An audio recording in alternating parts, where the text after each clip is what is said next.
Graça e paz do Senhor Jesus no seu coração.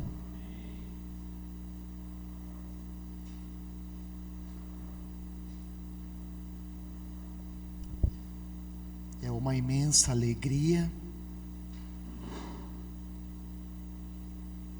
estar aqui mais uma vez,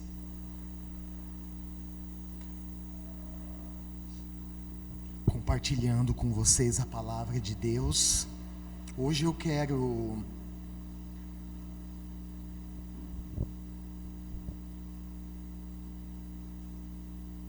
continuar pensando com vocês, baseado no livro de Atos dos Apóstolos,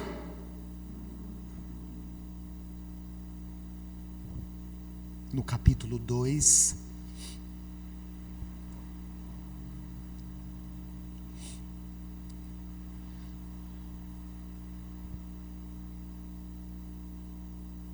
Versos 1 ao 13, eu vou fazer leitura na NVI.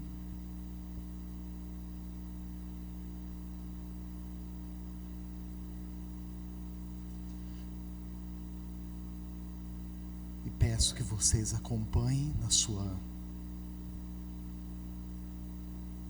Bíblia, na tradução que você tem disponível. Atos 2, 1 ao 13. Chegando o dia de Pentecostes, estavam todos reunidos num só lugar. De repente veio do céu um som, como de um vento muito forte, e encheu toda a casa na qual estavam assentados. E viram o que parecia línguas de fogo, que se separaram e pousaram sobre cada um deles. Todos ficaram cheios do Espírito Santo e começaram a falar noutras línguas, conforme o Espírito os capacitava. Havia em Jerusalém judeus devotos, vindos de todas as nações do mundo.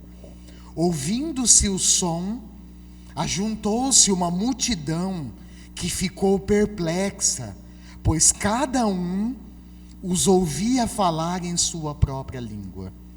Atônitos e maravilhados, eles perguntavam: acaso não são galileus todos estes homens que estão falando? Então, como os ouvimos, cada um de nós, em nossa própria língua materna? Partos, medos, elamitas, habitantes da Mesopotâmia, Judéia e Capadócia, do Ponto e da província da Ásia, Frígia e Panfilha, Egito e das partes da Líbia próximas a Cirene. Visitantes vindos de Roma, tanto judeus como convertidos ao judaísmo, cretenses e árabes. Nós os ouvimos declarar as maravilhas de Deus em nossa própria língua. Atônitos e perplexos, todos perguntavam uns aos outros: que significa isto? Alguns, todavia, zombavam deles e diziam: eles beberam vinho demais. Interessante que sempre quando há uma manifestação de Deus, há aqueles que prestam atenção, há o público que presta atenção, tentando entender o que está acontecendo, e há aqueles que zombam. E zombam justamente por não compreender o agir, a manifestação da presença de Deus. Próximo slide, por favor, Davi. Irmãos, interessante também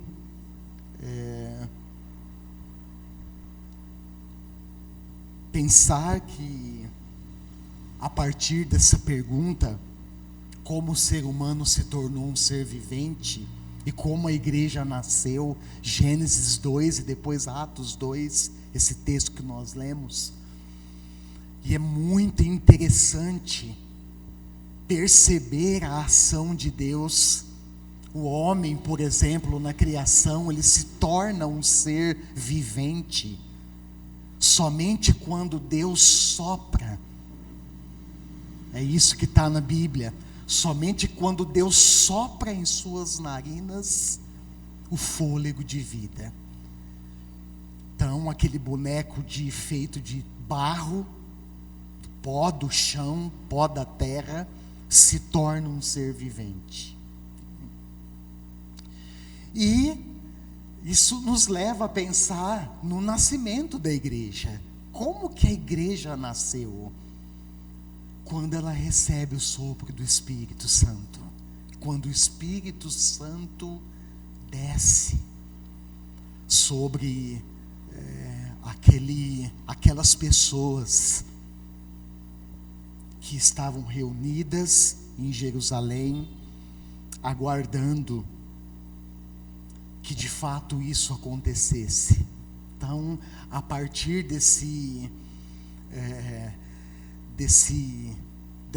mapa inicial que eu gostaria de pensar com vocês, é muito interessante também.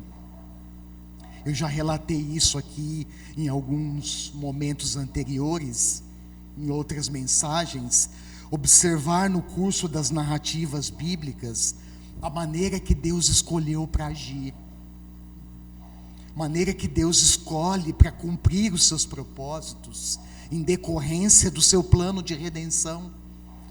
E é muito importante nós mantermos na nossa consciência, na nossa visão bíblica, teológica, que esse plano de redenção de Deus envolve certamente toda a criação. Nós vamos ver algumas coisas aqui, e 2 textos bíblicos memoráveis, que vale a pena nós olharmos um pouquinho aqui nessa introdução, porque esses textos, além de memoráveis, eles reacendem em nós uma esperança. E eu quero ver esse texto com vocês. Primeiro, abre comigo, por favor, Romanos capítulo 8. Romanos 8. Nós vamos ler dos versos 22 ao 25.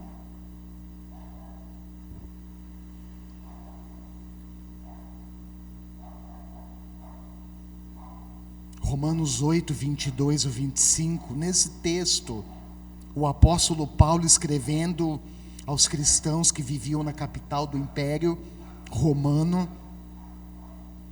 ele nos ensina aspectos muito importantes sobre isso. E um deles é que no seu plano de redenção, Deus inclui toda a sua criação. Olha lá, Romanos 8, 22 ao 25. Sabemos que toda a natureza criada, olha só, toda a natureza criada geme até agora como em dores de parto. Preste atenção nessa expressão, dores de parto. E não só isso, mas nós mesmos que temos os primeiros frutos do Espírito, gememos interiormente, esperando ansiosamente nossa adoção como filhos, a redenção do nosso corpo. Pois nessa esperança fomos salvos. Mas esperança que se vê não é esperança. Quem espera por aquilo que está vendo? Mas se esperamos o que ainda não vemos, aguardamo-lo pacientemente. Olha só, interessante aqui algumas expressões que Paulo utiliza. Uma delas é que ele inclui e faz uma ligação da esperança dos filhos de Deus com a dor de parto, relacionada à natureza criada. Daí nós podemos pensar, como assim? Qual é a conexão de esperança com dor de parto? As mulheres que o digam, as mulheres que já tiveram filhos, que o diga, principalmente aquelas que ganharam os seus filhos, tiveram bebê a partir do parto natural. Elas que o digam, porque elas sabem, elas conhecem essa dor de parto. E Paulo aqui, ele faz essa relação da esperança com dor de parto, para mostrar que, na realidade, a esperança, a dor do parto, ela precede algo maravilhoso que há de acontecer. No caso da imagem do parto de uma mulher em trabalho de parto, ela sente a dor naquele momento, mas depois daquele momento de dor, vem o sentimento de alegria, não é mesmo? De satisfação, de regozijo especial, de após a dor do parto, pegar nos seus braços, acolher nos seus braços o seu filho. E Paulo faz essa conexão, mostrando que a nossa esperança, ela está ligada ao plano de redenção de Deus. E o outro texto, abre comigo Apocalipse capítulo 21. Depois eu vou voltar em alguns pontos do texto de Romanos. Mas olha só, Apocalipse 21.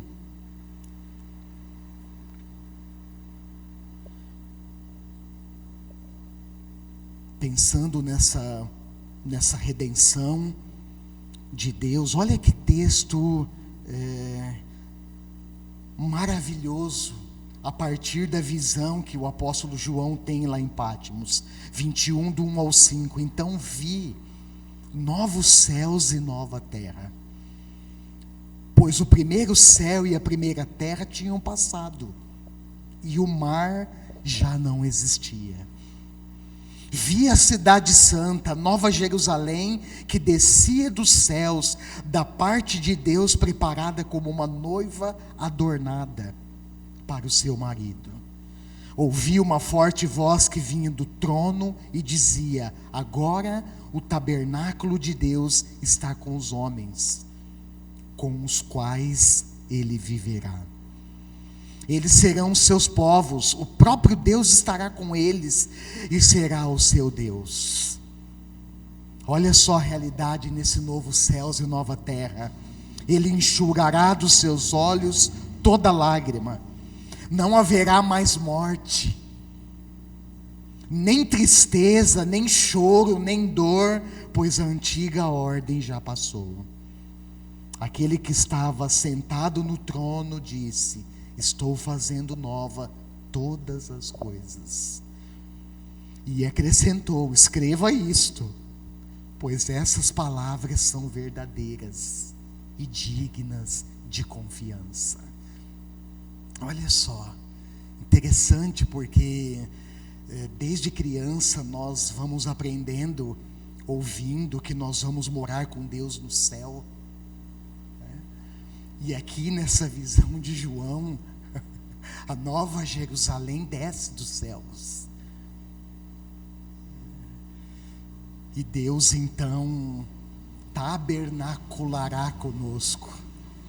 Ele habitará conosco nesse novo céus e nova terra, uma nova ordem, uma nova realidade, onde não haverá mais tristeza, onde não haverá mais morte, nem choro, nem dor. Uma nova realidade. Esses textos, irmãos, reacendem em mim, e espero que em vocês e naqueles que vão ouvir depois a mensagem, reacendem em nós a esperança da nossa redenção em Cristo Jesus. Amém? Voltando para o texto de Romanos, eu queria destacar o versículo 3. E quando eu faço destaque, olha lá de novo Romanos 8, 3.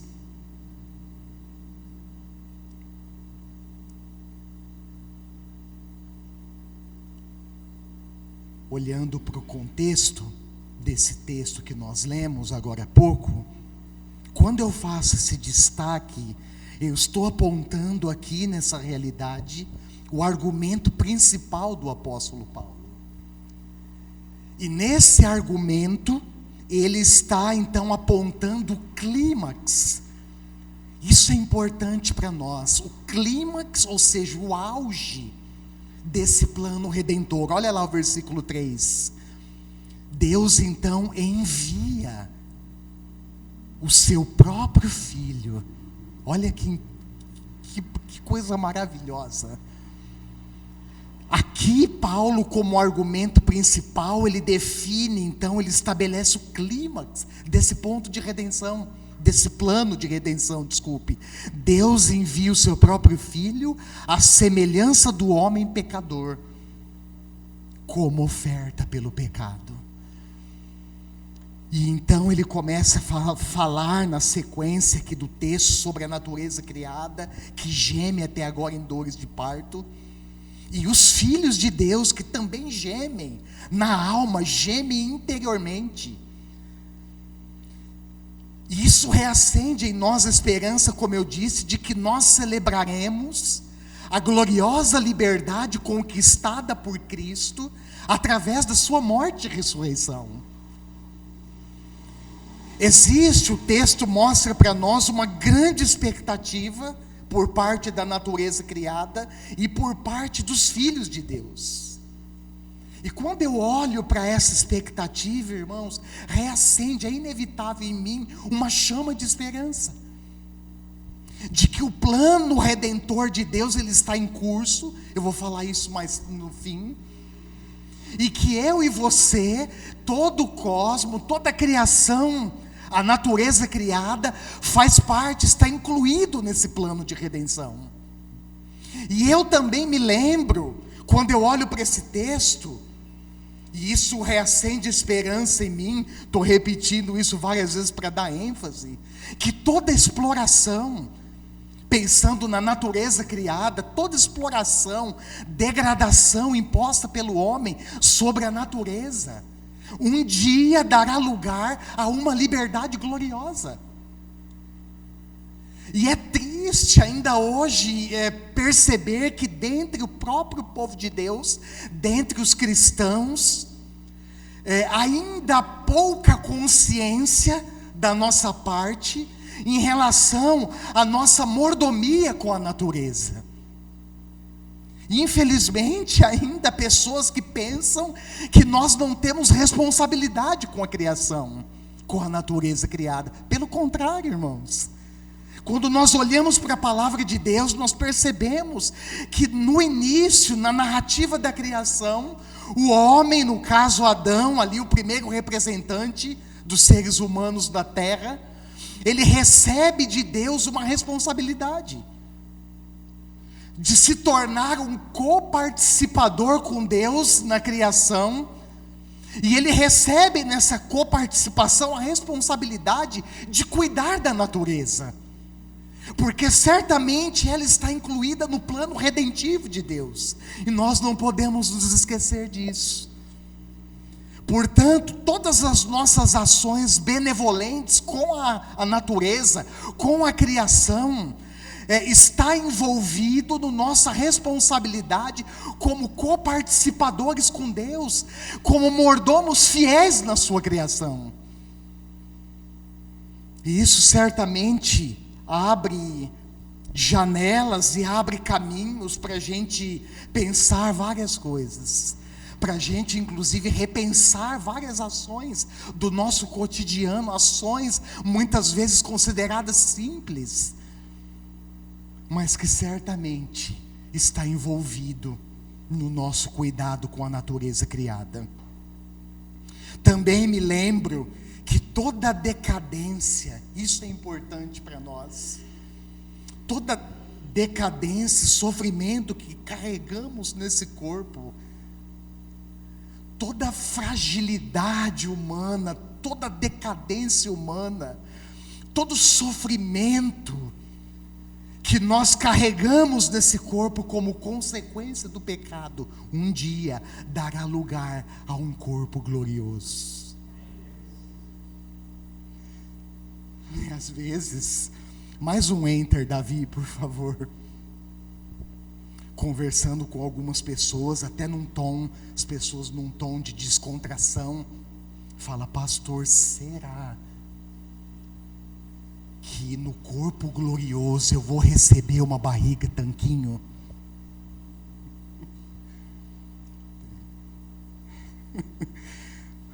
Aqueles que são carecas ou calvos como eu, né?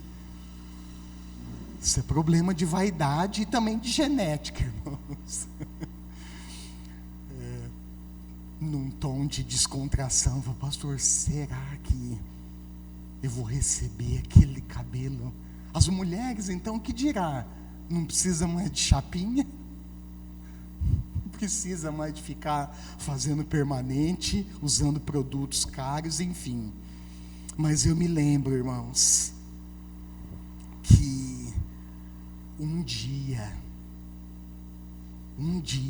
nós desfrutaremos dessa gloriosa esperança. Amém? E um texto também que marca isso, eu quero ler com vocês, está na primeira carta de Paulo aos Coríntios, no capítulo 15, lá no finalzinho. Olha só que texto que retrata com clareza essa realidade, essa esperança. 1 Coríntios 15, 42 ao 44. Assim será com a ressurreição dos mortos. Presta atenção, o corpo que é semeado é perecível, e ressuscita é imperecível. É semeado em desonra e ressuscita em glória. É semeado em fraqueza e ressuscita em poder. É semeado um corpo natural e ressuscita um corpo espiritual. Se há corpo natural, há também corpo espiritual, ou seja, a partir da própria matéria que Deus usou para nos formar, essa matéria então será transformada no dia da nossa ressurreição. Amém? Isso reacende uma esperança no seu coração? E essa esperança, irmãos, da nossa redenção, ela repousa na pessoa e no sacrifício do nosso Senhor Jesus Cristo. Logo nos primeiros versículos do livro de Gênesis, nós observamos o Deus Criador trabalhando para criar os céus e a terra. Nós observamos Deus dando forma à terra, criando a partir da sua palavra elementos essenciais para o desenvolvimento dos demais espécies de animais e vegetais. Gênesis 1 e 2. Deus estava então, eu quero com isso fazer uma ponte, uma transição para o desenvolvimento da mensagem, para pensarmos um pouco mais agora específico na descida do Espírito Santo no dia de Pentecostes. Deus na criação estava preparando com maestria incomparável o cenário que receberia os primeiros representantes dele na terra, o homem e a mulher, criados conforme a sua imagem e conforme a sua semelhança. Pensar nisso, irmãos, pensar à luz do texto bíblico, como o ser humano se tornou, eu coloquei aqui agora, um ser vivente. É interessante porque nos conecta essa relação sobre como a igreja nasceu. E Lucas, ele foi preciso, Lucas, ele fez uma narrativa detalhada, e ele se preocupou então em incluir nessa narrativa aquilo certamente que era mais importante. Mas voltando para a narrativa da criação, como nós vimos ali, após formar o homem do pó da terra, Deus sopra em suas narinas o fôlego de vida. O homem recebe esse elemento espiritual cuja fonte é o próprio Deus, que confere ao homem vida. Quando nós lemos o texto, Deus sopra. E quando o homem recebe esse elemento espiritual, ele se torna um ser vivente, mas ele se torna um ser vivente completo.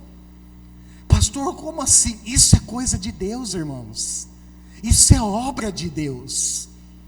O homem então recebe vida, ele recebe, junto com essa vida, uma consciência espiritual, ele recebe senso moral, capacidade racional, capacidade criativa. Se você olhar para o relato da criação, para a narrativa da criação, você vai perceber que nenhum outro ser vivo na criação foi dotado com essas capacidades, só o ser humano. E isso me fez lembrar, enquanto eu li, estudava e meditava no texto, que Deus é a fonte de vida. Deus é a fonte de vida. É por isso, irmãos, que longe de Deus o ser humano está morto.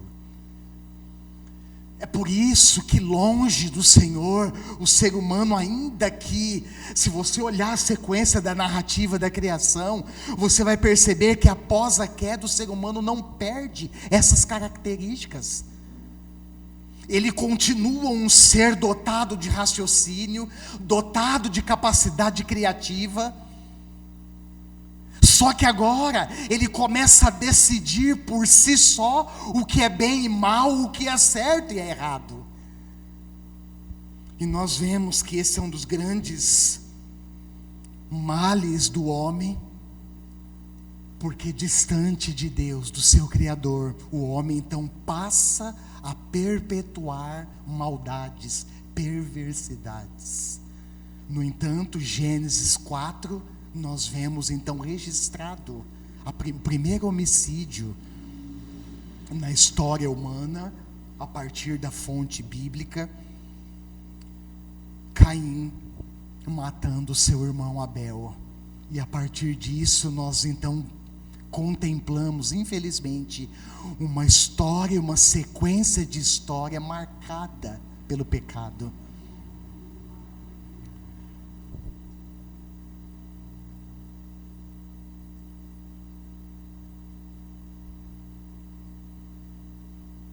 Deus é a fonte da vida. E a razão da existência, do propósito humano, é viver para a glória de Deus. Foi para isso que Deus nos criou, irmãos. Somos os legítimos representantes de Deus na terra. Para e pensa na responsabilidade que nós recebemos do Senhor na criação. Nós somos os representantes legítimos de Deus na terra. E essa afirmação bíblica, ela lança sobre os seres humanos uma grande responsabilidade. E essa responsabilidade foi atribuída a nós na ordem da criação. Gênesis 1, 26 ao 28. O texto clássico, que alguns inclusive denominam de mandato cultural. Olha aqui, o ser humano recebe o mandato cultural de Deus. Ele recebe a responsabilidade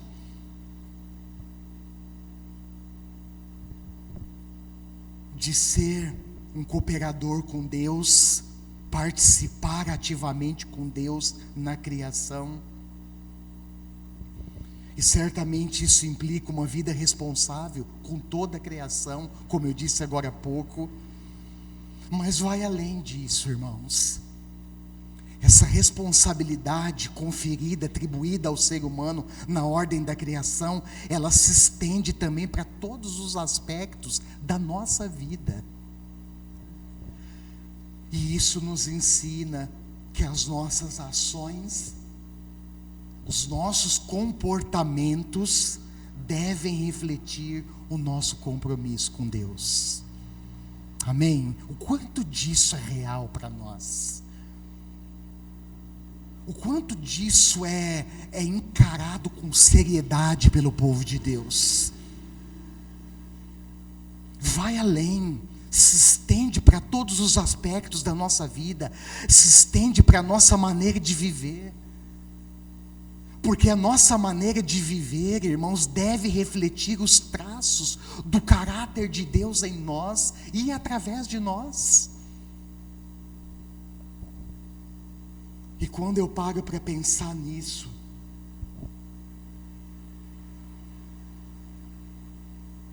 e olho para a realidade humana, hoje eu vejo o tamanho do estrago,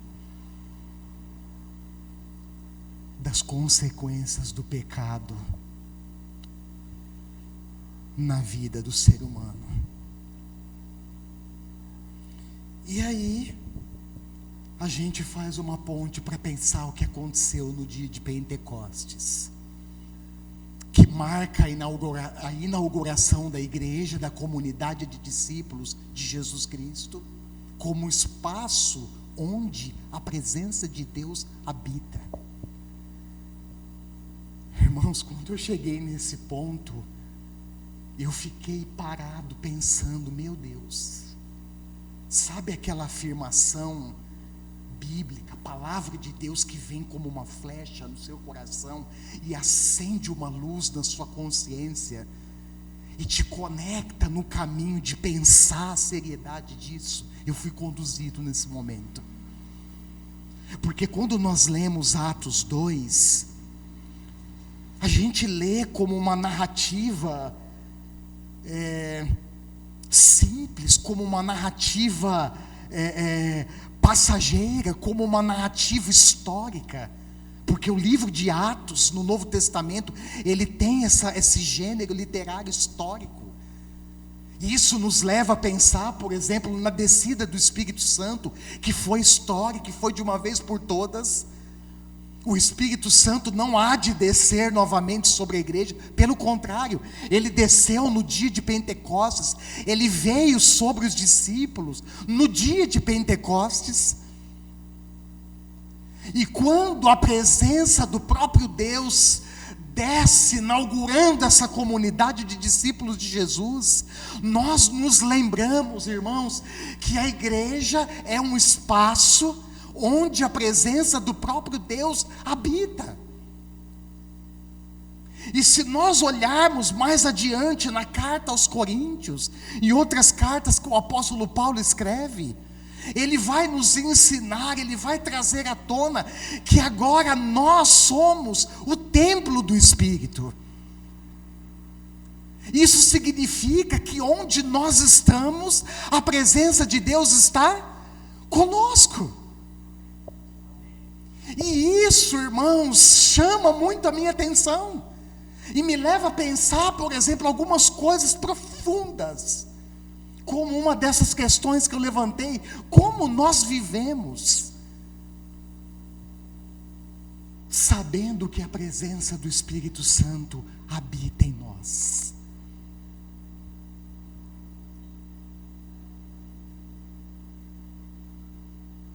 Como nós vivemos? É sério isso, sério demais, não é?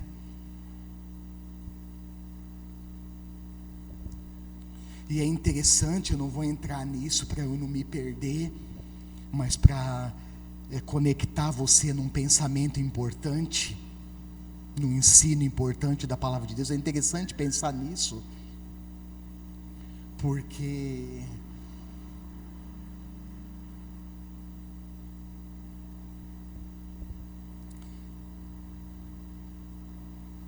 isso nos leva a pensar nas nossas ações, nos nossos comportamentos. Isso nos leva a pensar, como eu disse, que o plano de redenção, ou no plano de redenção de Deus, a sua intenção, nós vemos isso desde as primeiras páginas da Bíblia, no livro de Gênesis. A intenção de Deus sempre foi essa, irmãos: habitar entre nós. E isso é tão interessante, porque quando a gente passa, a gente vai selecionando os textos que vão encaixando no quebra-cabeça e formando um quadro completo. nós vamos perceber que essa é a intenção de Deus de habitar entre nós. Nós vamos lembrar do texto de Apocalipse, quando João vê novos céus e nova terra, descendo dos céus, a nova Jerusalém. Ele diz: olha, agora o tabernáculo de Deus está entre os homens. Ele habitará com os homens. Essa sempre foi a intenção de Deus.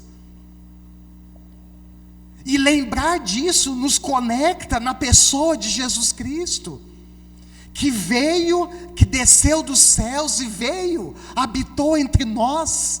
O apóstolo João diz no seu evangelho: habitou entre nós. A palavra habitar é traduzida pela palavra tabernáculo, que nos remete ao Antigo Testamento, aquele tabernáculo, que Deus então dá todas as instruções. Lembra? Nós falamos disso recentemente, todas as instruções detalhadas de como deveria ser o tabernáculo, como ele deveria ser construído.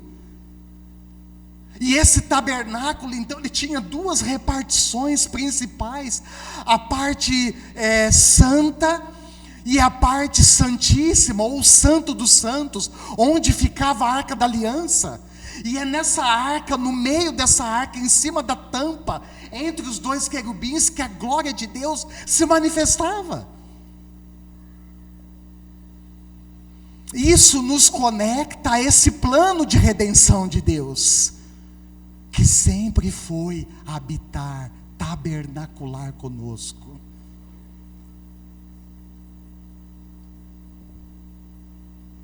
E o que acontece no Pentecostes é uma confirmação disso.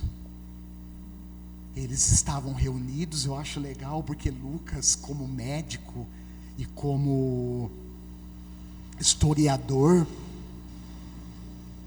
ele é detalhista. Eu não sei se você gosta de detalhes. Eu gosto de detalhes, irmãos. De perceber os detalhes das coisas. Ele diz lá no texto que junto com os apóstolos, Pedro havia reunido um grupo de 120 pessoas. Considerando o contexto populacional de Jerusalém naquele tempo, irmãos, era quase nada. 120 pessoas. Mas o texto diz que eles permaneceram. Isso me toca o coração, isso me chama a atenção. O texto diz que eles permaneceram em Jerusalém sob a ordem de Deus. Não saiam de Jerusalém até que do alto vocês sejam revestidos de poder. E sabe o que isso me ensina, irmãos? O valor da perseverança. Olha para a pessoa que está do seu lado e fala assim para ela: valorize a perseverança.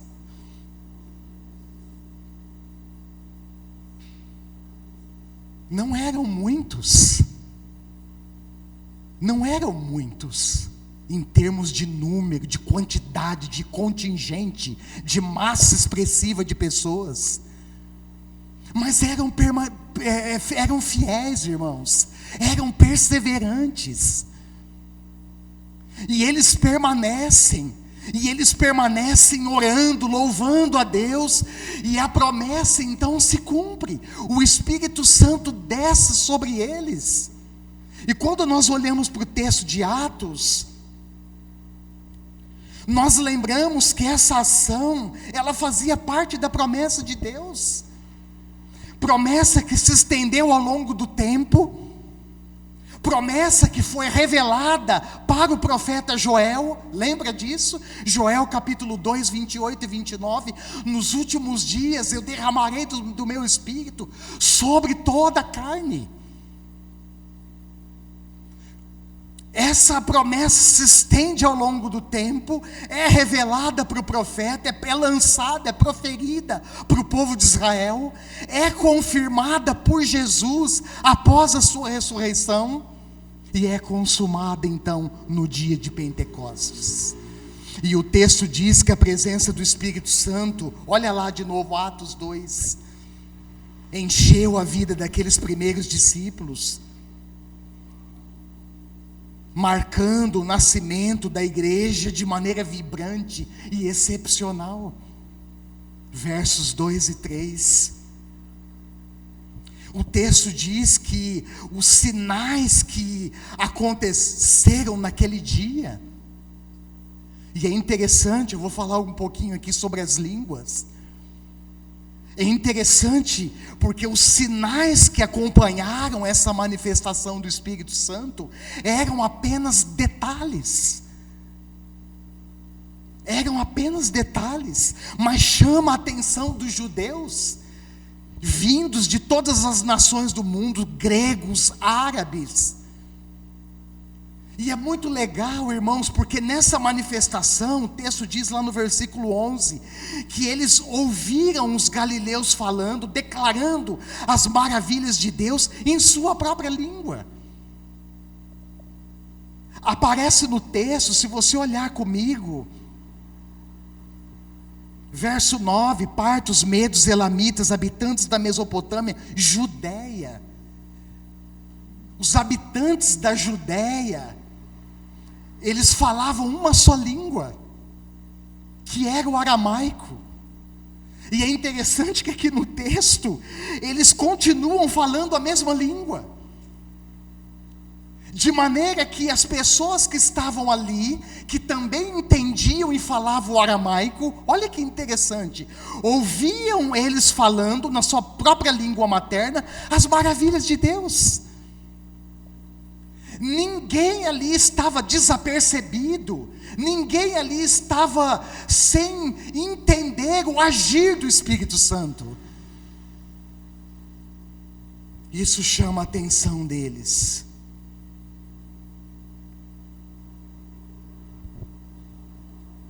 E eles ouvem os discípulos declarando as maravilhas de Deus em sua própria língua. Interessante, não vou entrar nisso, mas você faz uma conexão, um exercício legal durante a semana, quando você olha para a Torre de Babel. Na Torre de Babel, Deus confunde as línguas, lembra? Aqui, eles falam as maravilhas, eles declaram as maravilhas de Deus na própria língua materna daqueles que estavam ali. E o que isso nos ensina, irmãos? Que todos precisam ouvir, que todos precisam entender, que todos precisam discernir as maravilhas de Deus. É importante também destacar que o Espírito Santo, ele vem somente após a ascensão de Jesus. Jesus se retira de cena, mas lá em João 14, eu não vou ler, você pode anotar e ler, estudar durante a semana. João 14, 16, Jesus diz para os seus discípulos, naquela narrativa que nós conhecemos como discursos de despedidas de Jesus. Jesus fala para os discípulos: olha, é necessário que eu vá. E quando eu for, eu rogarei ao Pai, e Ele lhes enviará outro conselheiro. Porque certamente a igreja não teria condições de continuar sem a presença desse conselheiro sublime e poderoso. É o Espírito Santo que nos aconselha, irmãos. É o Espírito Santo que te aconselha. É o Espírito Santo que te instrui. É o Espírito Santo que testifica ao seu espírito que você é filho e filha de Deus. É o Espírito Santo que nos capacita para a missão. É o Espírito Santo, João 16, 13, que guia a igreja a toda a verdade. E quando nós nos desviamos da verdade, é porque certamente nós não estamos vivendo no Espírito, nós não estamos sendo guiados, controlados pelo Espírito. Porque é o Espírito Santo que nos guia a toda a verdade. A presença do Espírito Santo, irmãos, não somente marca o início da igreja, mas também nos confere poder para cumprir o seu propósito. Amém? O poder é capacitação para a missão. É isso. Hora ou outra eu vejo alguns vídeos, alguns materiais que eu recebo da internet, onde eu vejo o poder do Espírito, irmãos, sendo usado para promover espetáculos dentro da igreja. Mas quando nós olhamos para a palavra de Deus, nós aprendemos, nós somos instruídos que o poder do Espírito é capacitação para a missão. Atos 1:8, vamos ler esse texto juntos? Abre junto comigo, Atos 1:8. Mais um enter, Davi, por favor. Mais um. Isso. Obrigado.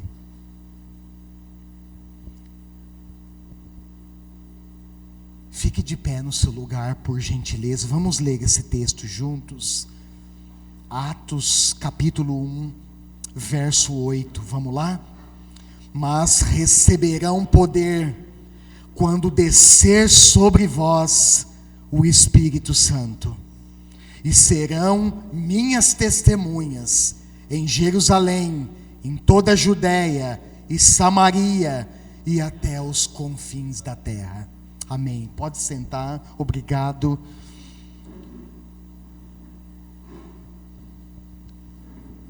Serão minhas testemunhas. O poder é capacitação para a missão. O que isso nos ensina, irmãos? Que o poder que a igreja precisa para cumprir a missão, nós já recebemos de Deus. Amém?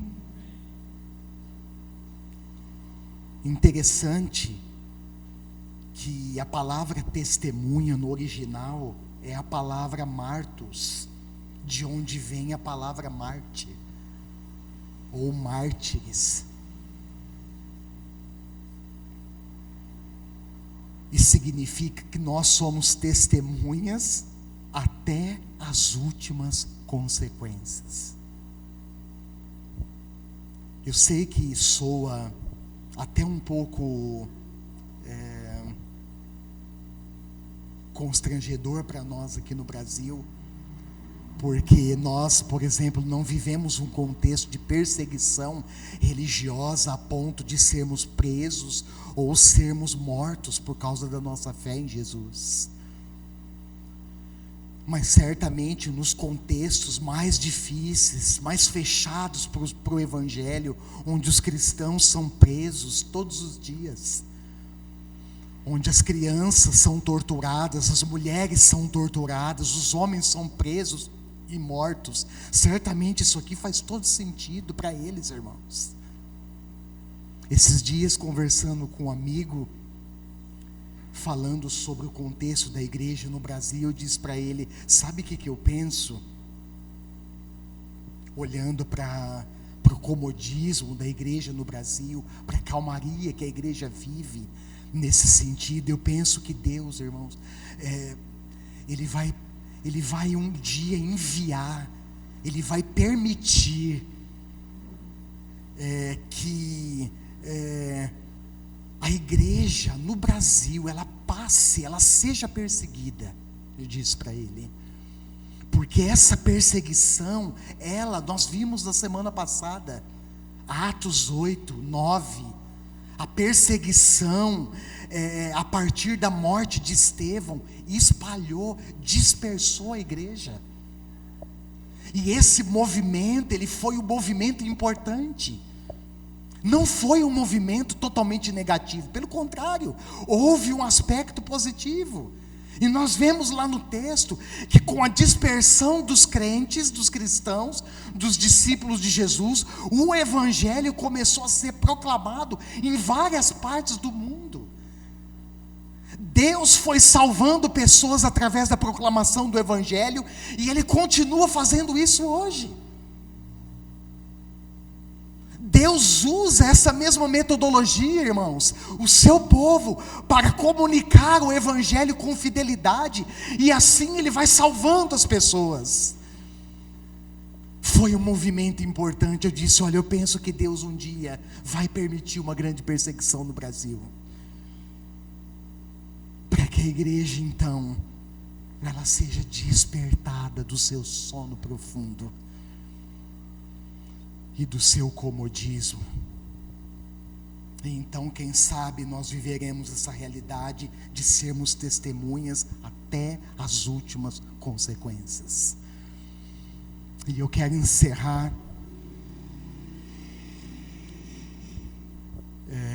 deixando algumas ênfases, alguns pontos importantes para vocês. Primeiro, olha lá, o plano de redenção de Deus já teve início, irmãos.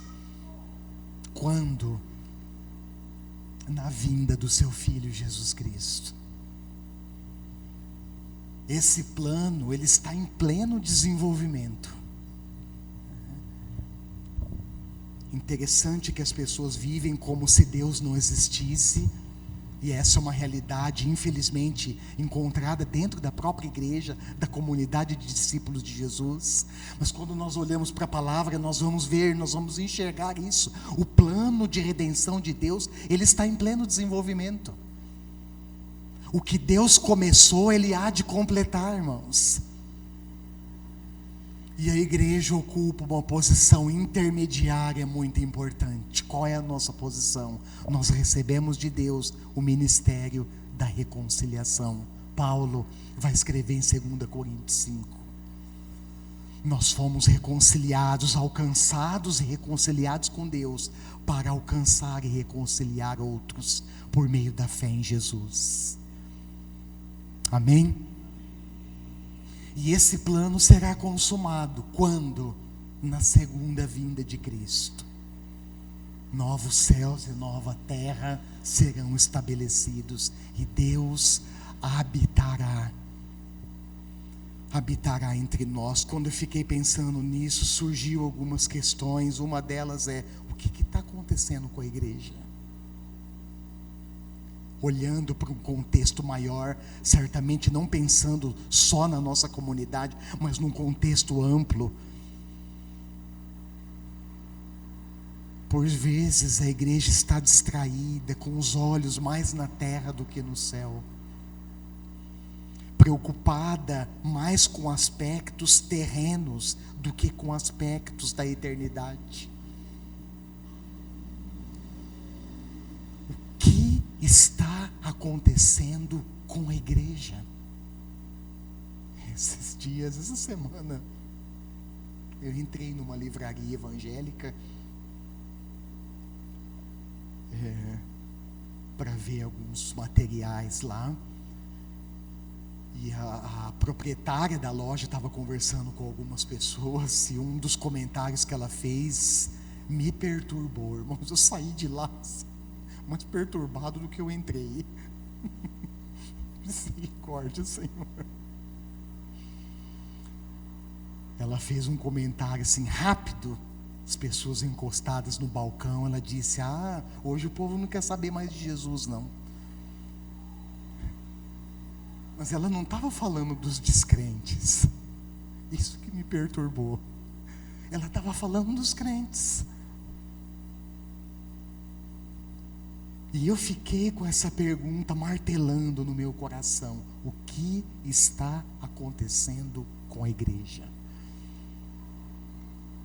Que por vezes, irmãos, está desalinhada em relação à missão de Deus. Você quer ver um exemplo? Olha aí na sua Bíblia, Atos capítulo 1, verso 6.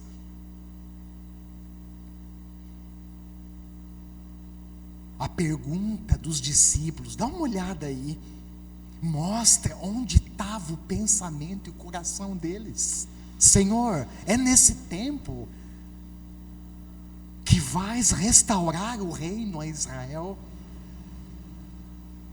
ainda que fosse uma expectativa legítima para os judeus em termos de liberdade política e religiosa, isso não condizia, irmãos, com o propósito de Deus. Senhor, olha onde estava a mente, o coração deles, é nesse tempo. E daí você pode pensar, mas pastor, também, num contexto de servidão, num contexto de dominação de um povo inimigo, é duro, é difícil. Aliás, nós nem sabemos o que é isso no Brasil. É verdade, irmãos.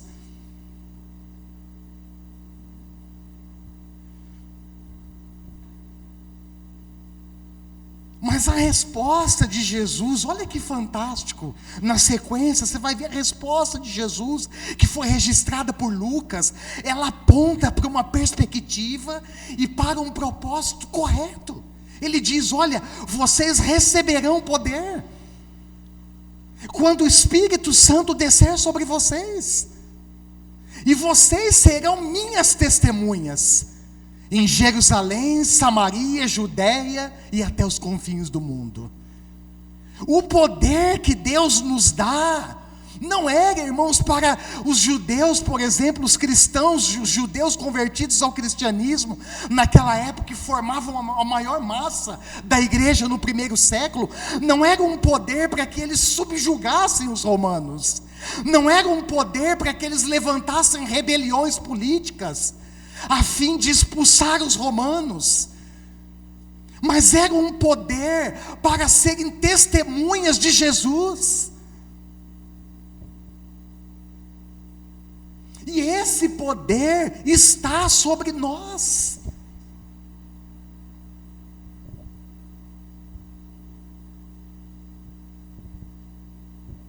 Nós precisamos ser fiéis na proclamação, irmãos. Nós precisamos ser fiéis na proclamação. O mundo precisa de salvação. Pessoas que estão dentro da igreja, não estão fora, mas estão dentro da igreja, precisam de salvação. O mundo precisa ouvir sobre Jesus Cristo. O mundo precisa de amor, de graça de Deus. E esse amor e essa graça desse Deus invisível, que nós não vemos com os nossos olhos, é manifestado no mundo através da sua igreja. Irmãos, e eu quero encerrar com isso. O mundo precisa de esperança. E a igreja é testemunha dessa esperança. O que nós temos feito?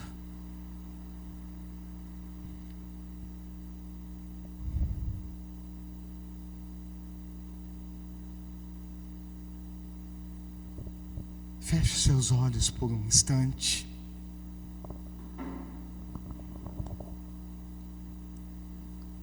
Aqueles que posteriormente vão acompanhar a mensagem, a minha oração antecipada é para que você seja abençoado pela palavra de Deus, que você seja encorajado, instruído pela palavra de Deus, e que esses pontos de esperança, pensando no plano redentor de Deus, reacenda esperança no seu coração.